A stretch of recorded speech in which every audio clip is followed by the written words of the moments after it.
Hello everyone, welcome back again. So, kali ini gue bakal membahas koin XRP, dimana sekarang ada 2 poin topik pembahasan kita kali ini mengenai koin XRP. Tetapi sebelum lanjut ke pembahasan, seperti biasa gue ingatkan kembali kepada kalian tetap do your own research. Di sini gue tidak ada unsur ajakan kepada kalian untuk membeli ataupun menjual koin-koin dan juga token-token yang gue bahas. So, apapun risikonya gue tidak ikut bertanggung jawab.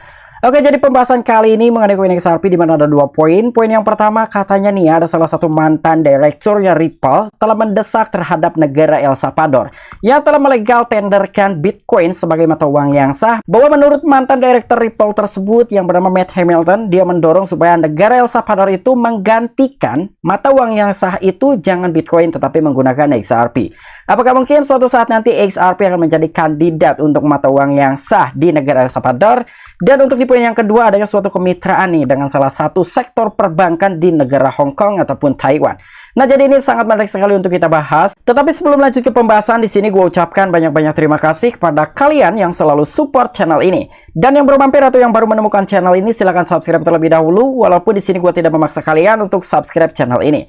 Oke, jadi seperti biasa kita cek-cek kondisi market cryptocurrency terlebih dahulu ya. Kira-kira apakah per hari ini mengalami kenaikan atau mengalami penurunan untuk kondisi market cryptocurrency. Dan ternyata untuk kondisi market cryptocurrency per hari ini memang agak sedikit mengalami pemulihan, walaupun memang kenaikan tersebut tidak terlalu signifikan.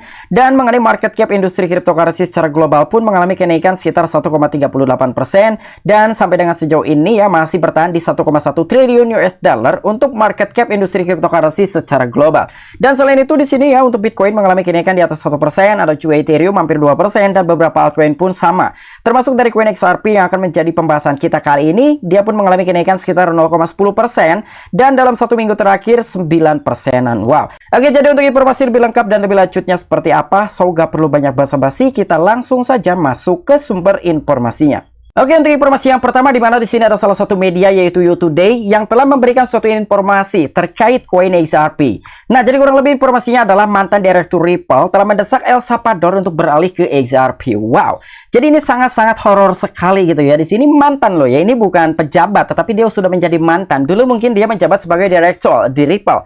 Tapi kali ini dia sudah menjadi mantan. Tetapi kenapa nih? Alih-alih dia mendesak terhadap negara El Salvador untuk bisa beralih ke XRP. Yang kita tahu El Salvador adalah satu-satunya negara yang sudah melegalkan Bitcoin sebagai mata uang yang sah di negara tersebut. Di mana negara El Salvador pun dipimpin oleh kepemerintahan Bapak Nayib Bukele. Nah, jadi kali ini adanya suatu informasi seperti ini. Cuma di sini mungkin kenapa gitu ya, ada suatu perspektif seperti demikian. Dan alasannya seperti apa? Jadi di sini telah dijabarkan oleh artikel YouToday. Dalam beberapa hari terakhir, jaringan Bitcoin telah mengalami lonjakan permintaan dan didorong oleh semakin populernya token, prasasti, dan juga ordinals BRC20. Dan umumnya dikenal sebagai NFT. Ini menghasilkan peningkatan pendapatan bagi para penambang karena komisi rata-rata yang dibayarkan per blok mencapai puncaknya. Nah, jadi dengan hype-nya ada blockchain dari Bitcoin yaitu Bitcoin Ordinals BRC20. Jadi mungkin ini menjadikan suatu pendapatan yang cukup tinggi, bahkan bisa 2 kali hingga 3 kali lipat dari beberapa miners Bitcoin. Tapi tentu ini akan memberatkan terhadap beberapa user ketika ingin bertransaksi menggunakan blockchain dari Bitcoin. Selain biaya gas yang menjadi tinggi, ada juga dari segi keterbatasan dalam sebuah transaksi. Dan selain itu pun di sini dalam sebuah lonjakan permintaan ini juga menyebabkan biaya yang lebih tinggi untuk pengguna Bitcoin.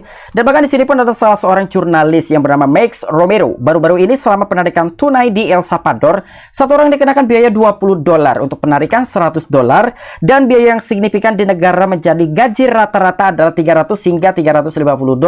Dan hal ini telah mendorong Romero untuk berhati-hati agar tidak mengaktifkan perjudian pada tokenisasi ataupun coin meme yang tidak dapat dipertukarkan dan menekankan dampak dunia nyata dari biaya tinggi pada penggunanya.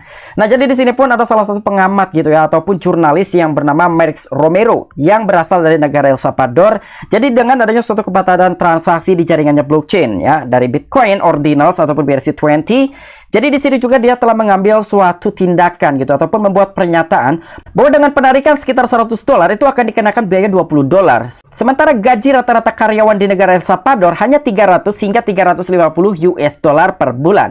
Jadi kalian bayangkan ketika memang beberapa karyawan di negara El Salvador ingin melakukan penarikan semuanya ataupun all in sekitar 300 hingga 350 dolar, artinya dia akan dikenakan biaya sekitar $60. Dan selain biaya yang tinggi yang telah memberatkan beberapa user ataupun masyarakat di negara El Salvador. Di sini juga Romero, salah satu jurnalis cryptocurrency yang berasal dari negara El Salvador, dia telah membuat pernyataan untuk berhati-hati kepada masyarakat ya, untuk tidak mengaktifkan perjudian pada tokenisasi ataupun coin meme yang tidak dapat dipertukarkan. Artinya tokenisasi yang dimaksudkan oleh salah satu jurnalis yang bernama Mike Romero tersebut itu adalah token-token yang baru lahir di jaringannya Bitcoin BRC20. Nah, jadi dengan adanya suatu informasi seperti ini yang telah diamati oleh jurnalis negara El Salvador yang bernama Mike Romero, jadi itulah alasan kenapa di sini mantan direktur Ripple yang bernama Matt Hamilton, dia mendesak negara El Salvador supaya bisa beralih ke XRP. Jadi kurang lebih menanggapi tweet Romero, Matt Hamilton, mantan direktur hubungan pengembangan di Ripple, menyarankan penggunaan teknologi yang lebih cocok untuk tujuan ini seperti XRP dan juga XRP Ledger.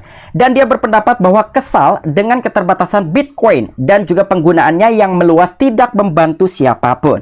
Nah, intinya alasan ini muncul dan juga desakan ini muncul dari mantan direktur Ripple yang bernama Matt Hamilton karena adanya suatu statement ataupun pernyataan dari pengamatan jurnalis negara El Salvador yang bernama Mike Romero. Tapi apakah mungkin saran dari mantan direktur Ripple yang bernama Matt Hamilton ini akan didengar oleh jurnalis tersebut?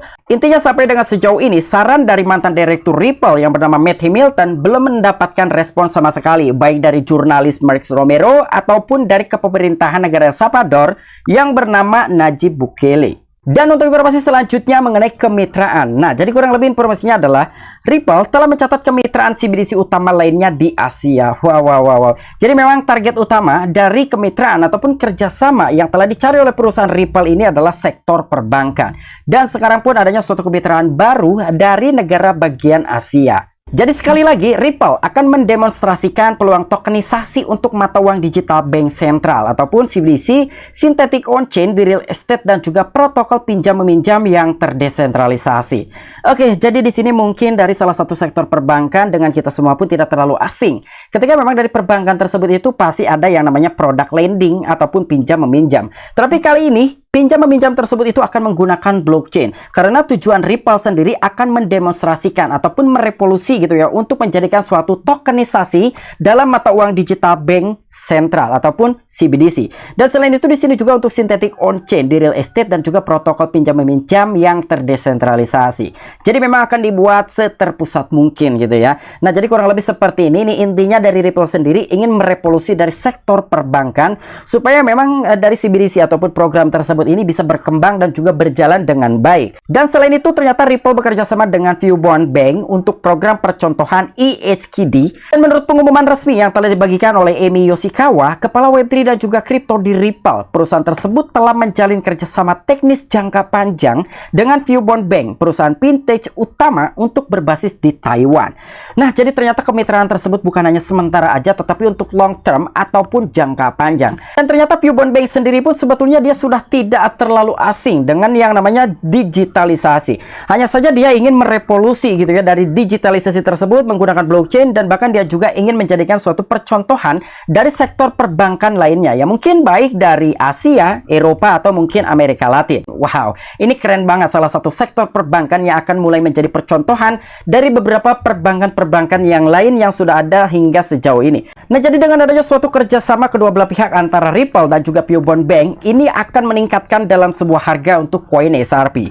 Jadi yang perlu kita perhatikan adalah dengan tokenisasi aset dunia nyata yang diprediksi menjadi industri multi-triliun dolar pada tahun 2030, dan tokenisasi komoditas seperti real estate mendapatkan daya tarik dalam layanan keuangan dan juga sektor pemerintah.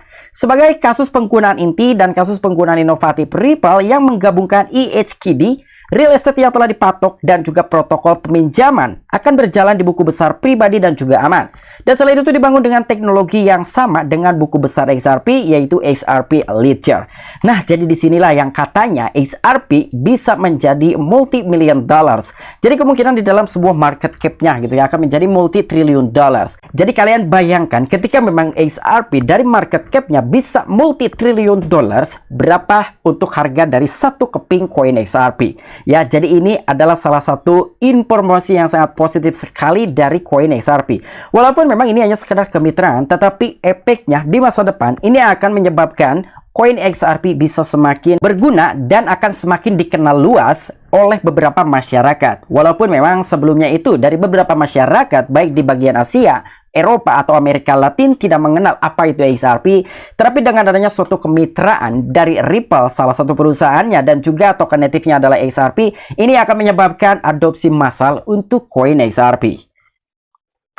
Dan selain itu, terhitung dari awal bulan hingga dengan saat ini, perusahaan Ripple telah mencetak 2 penghargaan utama untuk program CBDC-nya. Dan selain itu juga, dia ternyata sudah merilis platform satu atap untuk stablecoin yang didukung pemerintah yang sudah dapat diakses di 4 negara. Wow, jadi sangat luar biasa sekali. Dan inilah kenapa alasan gue semakin optimis terhadap koin XRP, bahwa koin XRP mungkin akan menjadi besar di masa depan. Karena salah satu perusahaannya yaitu Ripple, dia selalu mengembangkan teknologinya, dia juga selalu berekspansi secara besar-besaran, dan mungkin akan berdampak terhadap adopsi massal untuk koin XRP di masa depan. Oke, mungkin itu aja informasi yang bisa gue sampaikan kepada kalian mengenai updatean terbaru dari koin XRP. Jadi ada kurang lebih sekitar 2 poin. Untuk poin yang pertama, adanya salah satu mantan direktur Ripple yang telah memaksa terhadap negara El Salvador supaya bisa beralih kepada koin XRP yang dijadikan sebagai mata uang yang sah di negara tersebut. Dan untuk informasi yang kedua, ternyata adanya suatu kemitraan baru dari perusahaannya yaitu Ripple terhadap salah satu sektor perbankan di Hong Kong ataupun Taiwan yang bernama Fubon Bank. Karena kemitraan tersebut itu ingin merevolusi dari sektor perbankan, terutama untuk produk pinjam-meminjam. Tapi kali ini produk pinjam-meminjam tersebut adalah akan menggunakan ataupun berbasis blockchain. Nah, itu adalah salah satu informasi yang sangat positif gitu ya, untuk bisa mencontohkan dan semoga saja bisa memotivasi terhadap beberapa sektor perbankan untuk masuk ke dalam tokenisasi. Oke, mungkin ini aja informasi yang bisa gue sampaikan kepada kalian. Kurang dan lebihnya mohon maaf. Sampai jumpa. Saksikan di the next video-video gue selanjutnya. Salam cuan, salam profit. Bye-bye.